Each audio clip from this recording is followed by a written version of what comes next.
Urukubembera ofisi ya mizo muri Mbarara Dennis Muramuzi ashandirwa umwanya ogu kandi atuzirengwe kizube kikagwa hesabite huire nuko kusharamo kureba ngo bakora cyo neco rukubasika okuboneza cyome cyasisikiro kureba ngo abantu batunga mizi ninyebuza pump za National Water kitwara imyeze 3 kuzikora njetaga imyeze mukaga okuzikora ninga nebiro bibiri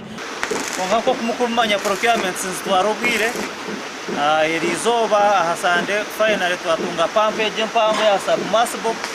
eshahe gishahisha tuyonte marize mu yo tom Jeromu biro bishatu ahakiro cy'abajuruzi Mbarara mize ngakubagagarikiraho ngakubagaterire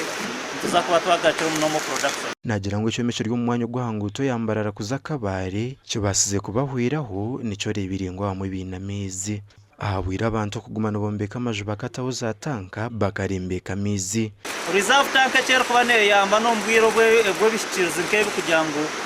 no boyine mwamiza gaguma omu weekend mwe boyine ho reserve tank mpango gaza kuka ahamuhergo kweze kizibu no kigine mwamiza hari abantu nambwe n'umutaho n'abatakukimanya mpampeka